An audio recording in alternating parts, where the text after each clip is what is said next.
നമ്മള് പോകുന്നു, ലൈറ്റ്സ് നമ്മള് പുറം കാണുന്നു, അല്ലെങ്കിൽ നമ്മൾ ഡെയിലി ഭയങ്കര കളർഫുൾ ആയിട്ട് കാണുന്നു. പക്ഷെ നമ്മൾ കാണുന്നതെല്ലാം അങ്ങനെ തന്നെ ആയിരിക്കില്ല അതേസമയം നൈറ്റിലും.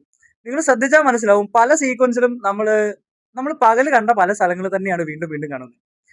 ഒറ്റയടിക്ക് അത് മനസ്സിലാവാത്തതുകൊണ്ടാണ്. ഒന്നുകൂടെ എഗൈൻ എഗൈൻ ഒന്ന് വാച്ച് ചെയ്തെങ്കിൽ അത് കുറെയൊക്കെ മനസ്സിലാവും.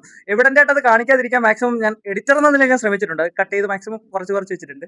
ബട്ട് എഗൈൻ റീവാച്ച് ചെയ്യുന്ന ആൾക്കാർക്ക് അത് കിട്ടും. കാരണം ഈ പറഞ്ഞ സംഭവം ഒരു പരിധിവരെ നമ്മുടെ നാട്ടിലും ഉണ്ടാവും. ഇതുകൊണ്ട് മെസ്സേജ് ആയിട്ടൊന്നും ഉദ്ദേശിക്കുന്നില്ലെങ്കിലും ഇതിന്റെ ഒരു പറയാൻ ഒരു സാധനം അതേ ഉള്ളൂ. ഇങ്ങനെയൊക്കെ ചെയ്യുന്നവരുണ്ടാവാം. അത് ശരിയല്ല അത്ര തന്നെ.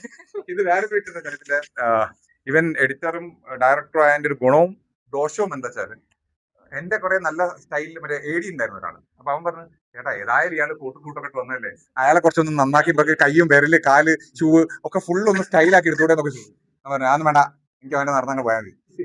അപ്പൊ അതിലങ്ങ് തീർത്ത് ഇവൻ. സാധാരണഗതിയിൽ ഞാനും ആഗ്രഹിച്ചു വന്നത് അതാണ്. അതിനൊക്കെയാണ് കോട്ടൊക്കെ വാടകയ്ക്ക് എടുത്ത് കഷ്ടപ്പെട്ട് വന്നത്. പക്ഷെ സംഭവം മൂപ്പര് 4 കട്ടിലാ തീർത്താൽ തന്നെ. പക്ഷെ സംഭവം സ്ക്രീനിൽ കാണുമ്പോൾ ഭയങ്കര ഭംഗിയായിട്ട് വന്നു. പക്ഷെ ശരിക്കും നടന്നതാണത്. ഞാൻ അവനോട് അല്ലടാ, ഞാൻ ഇത്രയൊക്കെ വാടകയ്ക്കൊക്കെ കൊടുത്തിട്ട് എടുത്തു വന്ന സാധനം എന്ന് പറഞ്ഞ് ഞാൻ ചോദിച്ചപ്പോൾ അവൻ പറഞ്ഞ കാര്യമാണ്. എപ്പോഴും ആത്യന്തികമായിട്ട് ടെക്നിക്കൽ കുറച്ചുകൂടെ ടൈം ഉണ്ടായിരുന്നു നമുക്ക് ഇന്നും അടിപൊളിയാക്കായിരുന്നു. ഈ സാധനത്തിന്റെ ക്യാമറയ്ക്ക് നല്ല വാടകയാണ്. അപ്പൊ ഞങ്ങൾക്ക് ഇത് എന്താ പറയാന്ന് വെച്ചാല് നമുക്കിപ്പോ സ്റ്റുഡിയോയിലൊക്കെ നമുക്ക് അറിയാം, ഡി ഐ ആണെങ്കിലും ഗ്രേഡിംഗ് പോലുള്ള പ്രോസസ്സിനൊക്കെ നല്ല ചാർജ് ഉള്ളതെന്ന് അറിയാലോ നിങ്ങൾക്കൊക്കെ അതിന്റെ കാര്യങ്ങളെ പറ്റി. നമ്മുടെ അടുത്ത് ആ ഒരു ഇതിലില്ലാതെ അതെ അല്ല ഇവിടെ എല്ലാവരും ഉണ്ട്. അപ്പൊ അതൊന്നും ഇല്ലാണ്ട് നമുക്ക് ആ ഒരു സ്പേസ് തന്നത് അത് സാർ ഉള്ളത് കൊണ്ടാണ് അത് പോസിബിൾ ആയത്. കാരണം എനിക്ക് തോന്നുന്നില്ല ഇത് നമുക്കിത് ഭയങ്കര ഒരു ഭീമമായ എമൗണ്ട് ഒക്കെ ചെയ്ത് ഡി എയിലൊക്കെ പോയിട്ട് നമുക്കത് വർക്ക് ചെയ്ത് കംപ്ലീറ്റ് ചെയ്യാൻ പറ്റുമെന്ന് എനിക്ക് തോന്നിയിട്ടില്ല.